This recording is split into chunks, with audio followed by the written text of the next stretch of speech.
வரலாற்றின்படி பார்த்தா ஆரம்ப காலத்தில் ஸ்ரீவில்லிபுத்தூர் யாருடைய ஆட்சியிலெல்லாம் இருந்தது அப்படிங்கக்கூடிய குறிப்புகள் இல்லை. 17ஆம் நூற்றாண்டின் மத்தியில் திருமலை நாயக்கர் ஆட்சியிலையும் 17ஆம் நூற்றாண்டின் இறுதியில் ராணி மங்கம்மாளின் ஆட்சியிலையும் இந்த ஊர் நல்ல வளர்ச்சி அடைஞ்சுதான்.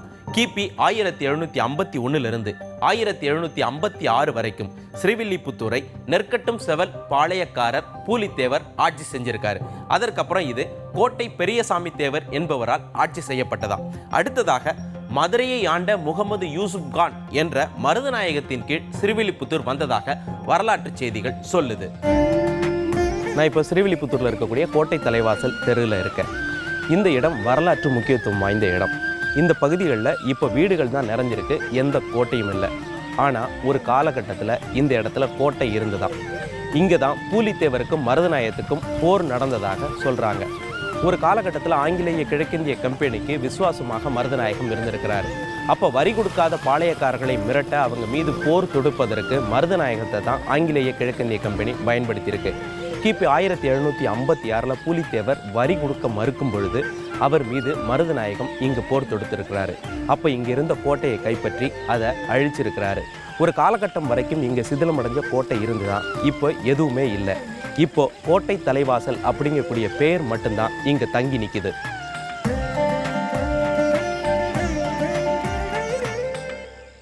மார்கழிக்கு பிறகு தைனா பொங்கல் தான் நமக்கு ஞாபகத்துக்கு வரும். பொங்கல்னா கரும்பு. கரும்பினுடைய வரலாறு என்ன, பூர்வீகம் என்ன தெரிஞ்சுக்கலாமா?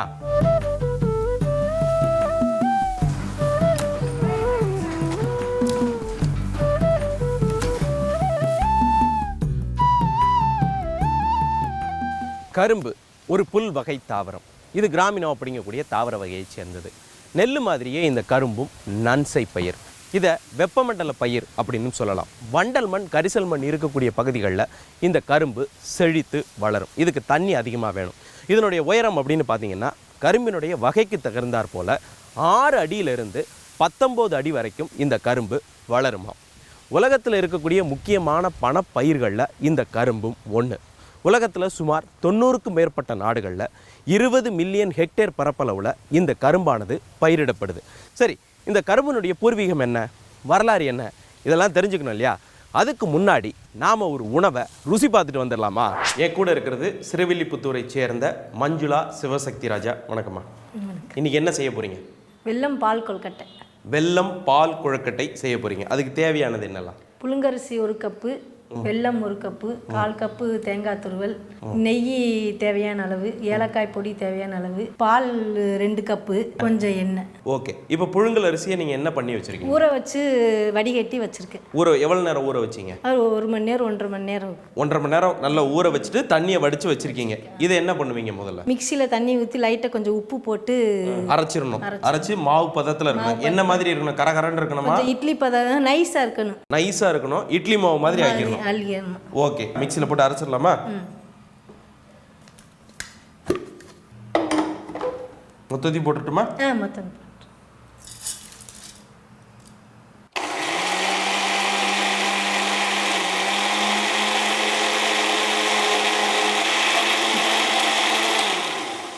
புழுங்கல் அரிசியை நல்லா நைஸாக அரைச்சி எடுத்துக்கிட்டோம். இப்போ இதை வந்து கிண்ட போறீங்க இல்லையா?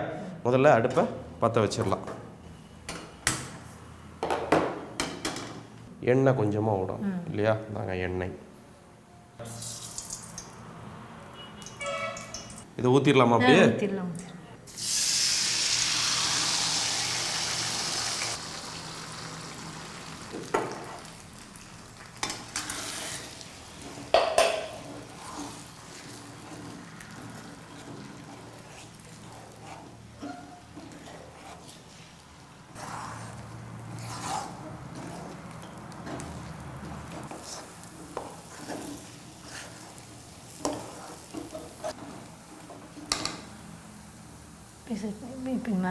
இப்படி வந்துடணும்.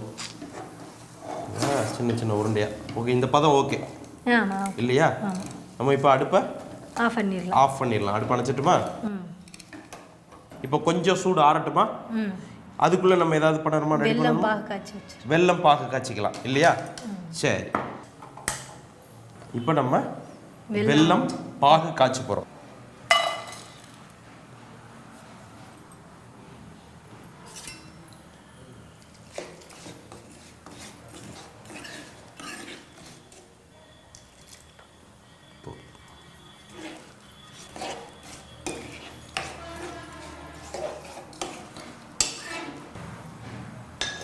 கொஞ்சம் உருண்டை பண்ணிடணும். சூடு பொறுக்கிற மாதிரி இருக்கும்போது சின்ன சின்னதாக உருண்டைகளாக பண்ணிடலாம் இல்லையா?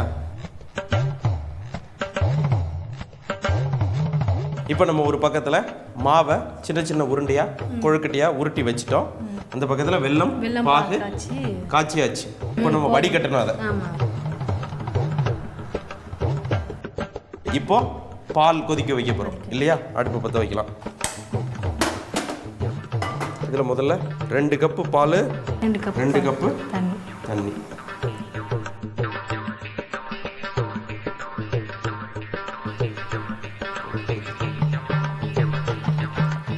நம்ம எவ்வளவு கொழுக்கட்டை போட போகிறோமோ அதுக்கேற்ற மாதிரி பாலும் தண்ணியும் நம்ம சேர்த்துக்கலாம். பால் கொதிக்கணும். பால் நல்லா கொதிச்சு வரணும் இல்லையா? கொதிச்சு வரட்டும். கரும்பினுடைய பூர்வீகம் எது? ஆஸ்திரேலியாவினுடைய தலைக்கு மேலே இந்தோனேஷியாவினுடைய கிழக்கு பக்கமாக அமைஞ்சிருக்கக்கூடிய பப்புவா நியூ கினியா அப்படிங்கக்கூடிய தீவுகள் தான் அப்படின்னு சொல்கிறாங்க. அதாவது 6000 ஆண்டுகளுக்கு முன்பே இங்கே கரும்பு விளைஞ்சிருக்குதான். இங்கிருந்து தான் தெற்காசியாவின் பிற பகுதிகளுக்கு பரவிச்சு அப்படின்னு ஆய்வாளர்கள் சொல்கிறாங்க.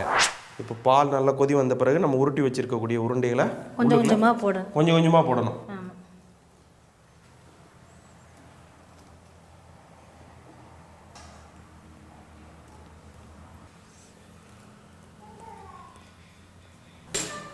கொதிச்ச பிறகு மெதுவாக தான் பரட்டி கொடுக்கணும், இல்லைன்னா உடஞ்சிரும். கொழுக்கட்டை ஃபுல்லாக உடைஞ்சிரும்.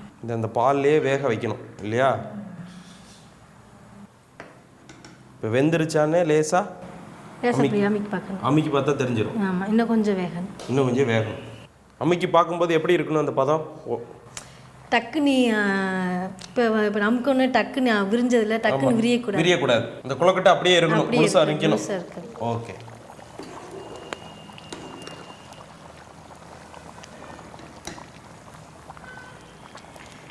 அப்பல கொஞ்சம் டக்கு நமக்கு ஒண்ணே விரிஞ்சது. இப்போ விரியல, கொழுக்கட்டை போது வெந்துருச்சு இல்லையா? இப்போ இந்த பதத்துல தான் நீங்க இப்போ இந்த வெள்ளப்பாக சேர்க்க போறீங்க. ஓகே. சிம்ல வச்சுக்கணும். ஊத்தும்போது சிம்ல அடுப்பை வச்சுக்கிட்டு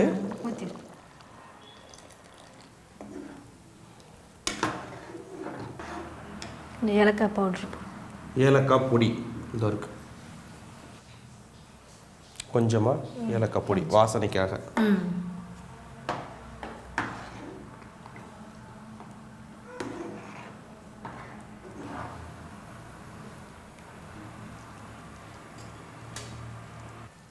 இதில் கடைசியில் தான் நெய் சேர்ப்பீங்க. நெய் தேங்காய் சேர்த்து இறக்கிடணும், அவ்வளோதான். ஓகே. நெய்யும் தேங்காயும் சேர்த்தாச்சுன்னா இறக்கிற வேண்டியதான், அவ்வளோதான். கடைசியில் தான் சேர்க்கறது. போதுமா? இப்போ நம்ம நெய் சேர்க்கலாமா? சேர்த்துடலாம். நெய்யும் அளவாக தான் இல்லையா? அளவு இல்லை, நம்ம தேவைக்கேற்ப தான், கொஞ்சமாக. தேங்காயும் தேவைக்கேற்ப தான். ஓகே.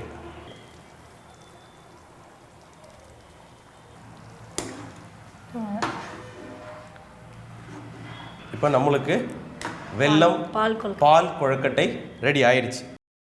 டேஸ்ட் பார்க்குறேன்.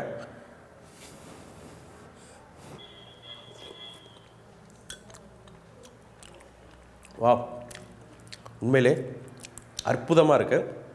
இந்த கொழுக்கட்டை நல்லா வெந்திருக்கு.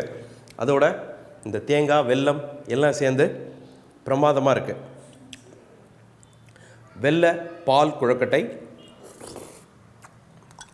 அற்புதமாக இருக்குது. கரும்பு எப்படி நம்ம தொன்மையான பயிரோ அதே மாதிரி அதிலிருந்து தயாரிக்கப்படுற வெல்லம் தமிழர்களின் இந்தியர்களின் தொன்மையான உணவுப் பொருள்.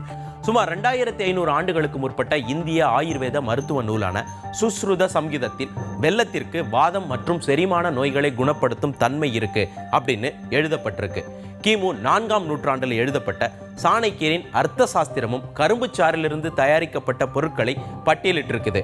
பனிட்டா என்பது அடர்த்தியான கரும்பு சாறு, குடா என்றால் வெல்லம், சர்க்கரா என்றால் சர்க்கரை, மட்டிசியான்டிகா என்றால் படிகமாக்கப்பட்ட சர்க்கரை, கண்ட் என்பது அரைக்கப்பட்ட சர்க்கரை என்பது அர்த்த சாஸ்திரம் சொல்லும் விளக்கம். கிமு 5ஆம் நூற்றாண்டுல இந்தியர்கள் கரும்பை பிழிந்து அதன் சாற்றை கொதிக்க வைத்து உலர்த்தி கண்டு என்ற சர்க்கரை கட்டிகளை தயாரித்தார்கள். அதை கடல் கடந்தும் வணிகம் செய்தார்கள் என்று வரலாற்று குறிப்புகள் சொல்கின்றன. இந்தியாவுக்கு வந்த சீன புத்த பிட்சுக்கள் இந்த சர்க்கரை கட்டிகளை சீன தேசத்துக்கு கொண்டு போய் அறிமுகப்படுத்தியதாக சீன வரலாற்று குறிப்புகள் சொல்கின்றன. கிபி 627 இந்தியாவுக்கு வந்த சீன குழுவினர் ஹர்ஷ பேரரசரின் ராஜ்யத்தில் சர்க்கரை தயாரிப்பை கற்றுக்கொண்டு திரும்பிச் சென்றார்களாம். இதுவும் வரலாற்று குறிப்புகள் சொல்லும் தகவல்தான். பல காலமாக தெற்காசியா தவிர மற்ற உலக நாடுகளின் மக்கள் எல்லோரும் இனிப்புக்காக தேனைத்தான் பயன்படுத்தியுள்ளார்கள். கிபி 8ஆம் நூற்றாண்டில்தான் அரேபிய வணிகர்கள் இந்தியாவிலிருந்து சர்க்கரையை கொண்டு சென்றார்கள். மத்திய தரைக்கடல் நாடுகள், மெசபடோமியா, எகிப்து, வட ஆப்பிரிக்க பகுதிகளுக்கு அரேபியர்கள் மூலமாகத்தான் சர்க்கரை பரவியது. இயற்கையான கரும்பு சாறுல இருந்து எவ்விதமான ரசாயனமும் கலக்காமல் காய்ச்சி தயாரிக்கப்படக்கூடிய வெல்லத்தினால எந்த ஒரு ஆபத்தும் கிடையாது. வெல்லத்துல நார்ச்சத்து அதிகம். நம்ம உடம்புக்குள்ள உணவு குழாய், வயிறு, நுரையீரல் போன்ற உறுப்புகளை சுத்தம் செய்யக்கூடிய தன்மை வெல்லத்துக்கு உண்டு. அதனால தான் நம்ம முன்னோர்கள் உணவு சாப்பிட்ட பிறகு வெல்லத்தை ஒரு கடி கடிக்கக்கூடிய வழக்கத்தை வச்சிருந்தாங்க. செரிமானத்துக்கான அமிலங்களை தூண்டக்கூடிய வேலையை வெல்லம் செய்யுமா? வெல்லம் அது எப்படி தயாராகுது? நிலத்தில் விளைந்திருக்கும் கரும்புகளை வெட்டி எடுத்து கொண்டு வருகிறார்கள். பின் அதை கரும்பு சாறாக பிழிந்து ஒரு தொட்டியில் நிரப்புகிறார்கள். தொட்டி நிரம்பிய பிறகு அந்த சாறை பரிசல் போன்று இருக்கும் கொப்பரை என்ற பாத்திரத்தில் ஊற்றி கொதிக்க வைக்கிறார்கள். இதற்கு எரிபொருளாக காய்ந்த கரும்பு சக்கையையே பயன்படுத்திக் கொள்கிறார்கள். கரும்பு சாறு சூடாக சூடாக அது கொதிக்கின்ற பொழுது நுரை எழும்புகிறது. அதோடு சேர்ந்து அந்த கரும்பு சாறில் இருக்கும் கழிவுகளும் மேலே திரண்டு வருகிறது. இதை பெரிய அகப்பையால் மேலோட்டமாக எடுத்து விடுகிறார்கள். பின்பு 10 நிமிடம் நன்றாக கொதிக்க விடுகிறார்கள். இந்த நேரத்தில் பாமாயில் எண்ணெயையும் சோடா உப்பையும் சேர்த்து கொள்கிறார்கள். இறக்க வேண்டிய பதம் வந்த பிறகு அதை இறக்கி ஒரு மரத்தொட்டியில் ஊற்றுகிறார்கள். இங்கே வெப்பத்தை குறைப்பதற்காக நன்றாக கிளறி விடுகிறார்கள். கையில் உருண்டை பிடிக்கின்ற சூடு வந்தவுடன் உருண்டை உருண்டைகளாக பிடித்து காய வைத்து எடுக்கிறார்கள். இப்படித்தான் மண்டை வெல்லம் உருவாகிறது. என் கூட இருக்கிறது ஸ்ரீவில்லிபுத்தூரை சேர்ந்த உமா மகேஸ்வரி சண்முக ஈஸ்வரன். வணக்கம்மா. வணக்கம். இன்னைக்கு நீங்க என்ன பண்ண போறீங்க? இன்னைக்கு நான் அவல் பொங்கல் செய்ய போறேன். அவல் பொங்கலுக்கு தேவையான பொருட்கள்: அவல், வெல்லம், ஏலக்காய் பொடி, நெய், தேவையான முந்திரி பருப்பு. இப்போ நம்ம முதல்ல அவலை வறுக்க போறோம் இல்லையா? நெய்யில இது சும்மா லேசா போட்டா ஒரு ஸ்பூன் போட்டா போதும். 2 கப் அவல் போடுறீங்க இல்லையா? போட்டுட்டுமா? இதை வறுக்கும் போதே ஒரு பக்கத்தில் சுடுதண்ணியும் கொதிக்க வச்சுக்க போகிறீங்க இல்லையா? அதையும் பற்ற வச்சிடலாமா? ஓகே. இப்போ நீங்கள் இந்த நெய்யில் வறுத்ததை லேசாக சூடானா போதும். லேசாக சூடானா போதும். ஆமாம். ஓகே. ரொம்ப வறுக்கணுங்கிறது இல்லை. வறுக்கணும்னு அவசியம் இல்லை. இது நல்லா அந்த அவலுக்கான மனம் கிடைக்கும் நெய்யோட சேரும்போது இல்லையா? ஆமாம். இதுவும் சூடாகணும்ல, கொஞ்சம் கொதிக்கணும். அந்த பக்கம் கொதிக்கணும். ஆமாம். இப்போ இது நம்ம குக்கரில் வைக்கும்போது எவ்வளவு தண்ணி ஊற்றணும்? நம்ம பருப்புக்கெல்லாம் எப்படி வைப்போமுங்கிற அதே மாதிரி வச்சா போதும். சூடு ஏறிடுச்சு. இப்போ அவல் வறுத்தது போதும் இல்லையா? இப்போ இந்த அடுப்பை ஆஃப் பண்ணிடலாம், நிறுத்திடலாம். இப்போ அங்கே தண்ணி கொதிச்ச உடனே இதை எடுத்து அதில் போட போகிறோம். இப்போ நமக்கு தண்ணி கொதி வந்துருச்சு இல்லையா? போதும். ரொம்ப கொதிக்கணுங்கிறது இல்லை. இதில் அப்படியே அந்த அவலை எடுத்து நம்ம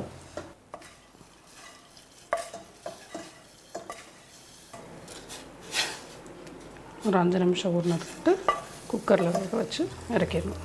அவலை நம்ம நெய்யில் வறுத்துட்டு கொதிக்கிற தண்ணியில் நம்ம ஊற வச்சுருக்கோம்.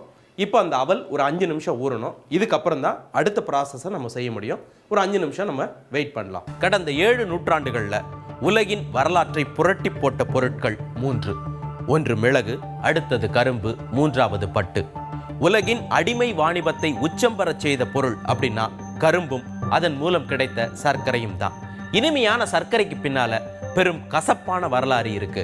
இயற்கை வளத்தில் குறைந்த ஐரோப்பிய நாடுகள் பல்வேறு விதமான உணவுப் பொருட்களுக்கும் சில அத்தியாவசிய தேவைகளுக்கும் இறக்குமதியையே நம்பியிருந்தன.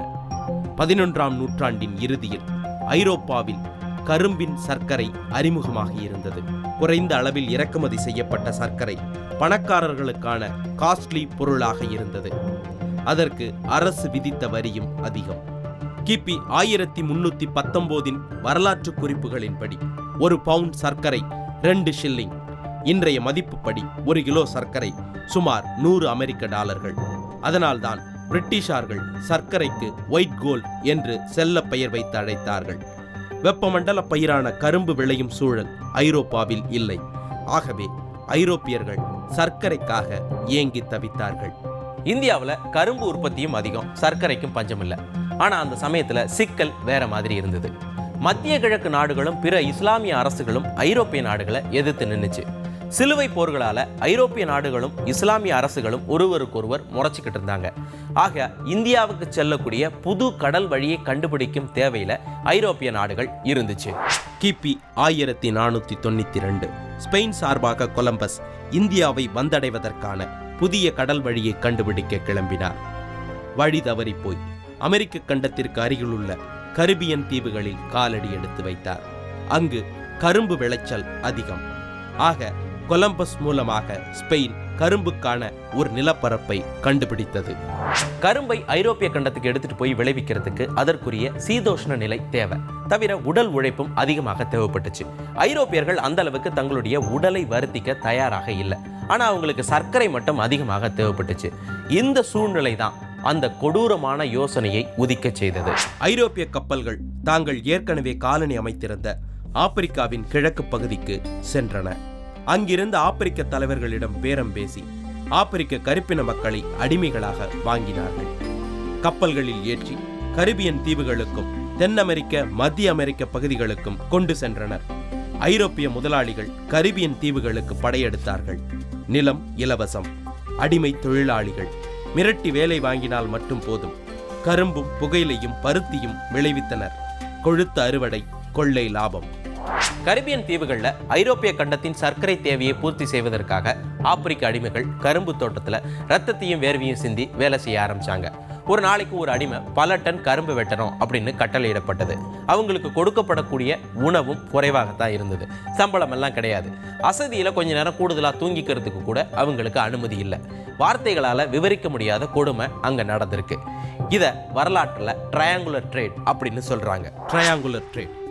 ஐரோப்பியர்கள் அடிமைகளை ஆப்பிரிக்காவிலிருந்து வாங்கி அமெரிக்க கண்டத்துக்கு கொண்டு சென்றனர்.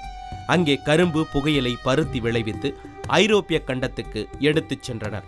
விளைவித்த பொருட்களை கொண்டு ஆடைகள், சர்க்கரை, ரம் போன்ற பல பொருட்களை தயாரித்து ஆப்பிரிக்க கண்டத்திலேயே சந்தைப்படுத்தினர். அதில் கிடைக்கும் லாபத்தை கொண்டு இன்னும் அதிக அளவில் ஆப்பிரிக்க அடிமைகளை வாங்கினர். 16ஆம் நூற்றாண்டில் தொடங்கி சுமார் 300 வருடங்கள் அடிமைகளை மூலதனமாக கொண்ட சர்க்கரை வியாபாரம் நடந்தது. 18ஆம் நூற்றாண்டில் பிரிட்டன் ஆப்பிரிக்கா கண்டத்திலிருந்து வருடத்திற்கு சுமார் 50,000 அடிமைகளை கப்பல் மூலமாக கொண்டு சென்றது என்கிறது வரலாற்று குறிப்பு. அந்த நூற்றாண்டில் உலகில் நடந்த பல போர்களுக்கு இந்த கரும்புதான் காரணமாக அமைந்தது.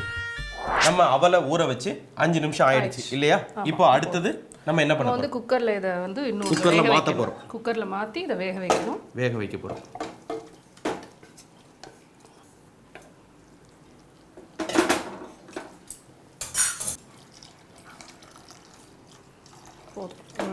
ஏற்கனவே சுடுதண்ணிலேயே கொஞ்சம் அது பாதி வெந்திருக்கும். பாதி வெந்துருச்சு. இப்போ நம்ம வந்து இதை நல்லா குலைக்கணுன்றதுக்காக நம்ம இப்போ குக்கரில் இதை வேக வைக்க போகிறோம். வைக்கிறோம். இப்போ 2 விசில் வந்தால் போதும் இல்லையா? நமக்கு 3 விசில் வச்சுக்கலாம்னு நினைக்கிறேன்.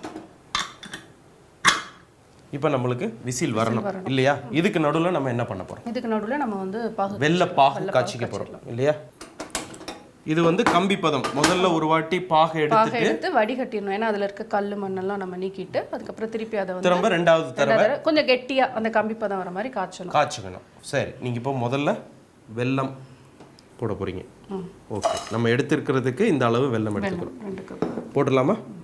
இதுவும் மூழ்கிற அளவுக்கு தண்ணீர் விடணும். இப்போ இதுக்கு வந்து வெல்லம் வந்து எந்த அளவுக்கு அவல் எடுத்துருக்கோமோ அதுல இருந்து 2 அல்லது 2.5 பங்கு ஸ்வீட் எப்படி வேணுமோ அதுக்கேற்ற மாதிரி எடுத்துக்கலாம். அவங்களுக்கு எவ்வளோ அதிகமா வேணும்னா கொஞ்சம் அதிகமாக எடுத்துக்கலாம், குறைய வேணா குறையலாம், கம்மியாக எடுத்துக்கலாம். இப்போ நம்மளுக்கு வெல்ல பாகு ரெடி ஆயிடுச்சு. இதை வடிகட்டணும் இல்லையா? தண்ணி பாகா இருக்கு. இப்போ வடிகட்டிட்டு நம்ம அதை வடிகட்டி எடுத்துக்கலாம்.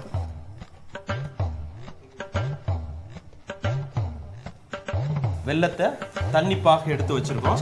இதை கெட்டி பாகா மாற்ற போறோம் இல்லையா? இப்போ நம்ம அடுப்பை திரும்பவும் பற்ற வச்சுக்கலாம்.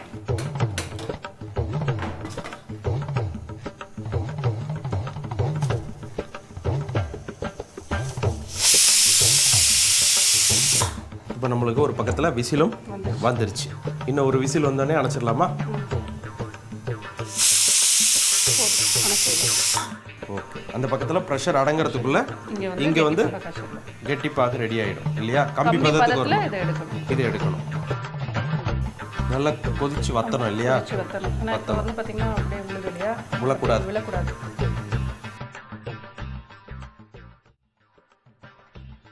இப்போ நம்மளுக்கு வெல்லம் பாகு கம்பி பதம் வந்துருச்சு. கொஞ்சம் கெட்டி ஆயிடுச்சு இல்லையா? இது ஒரு பக்கத்தில் நம்ம சிம்பிளே வச்சிருக்கலாம். ஆமாம். ஓகே. இப்போ அது நம்மளுக்கு ப்ரெஷர் எடுக்கலாமா? வெயிட்டு எடுக்கலாம். ப்ரெஷர் திறந்து பாருங்க. வெந்துருச்சு இல்லையா? நம்மளுக்கு இதை மசிச்சு கொடுக்க போறீங்களா? ஆமாம், குழைக்கணும். நல்லா குழைச்சி எடுத்துக்கணும்.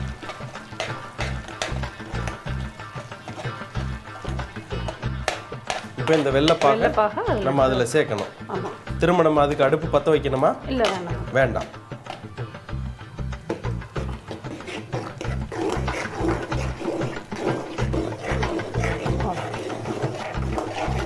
அடுத்து நம்ம ஏலக்காய் பொடி போட்டு நெய்யில் முந்திரி பருப்பு. ஏலக்காய் பொடி கொஞ்சம் போடலாமா? கொஞ்சம் நமக்கு எவ்வளோ தேவையோ. ஓகே.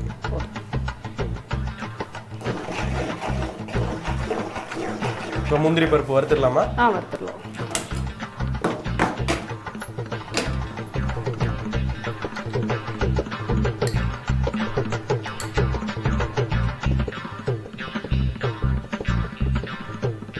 போட்டுடலாமா?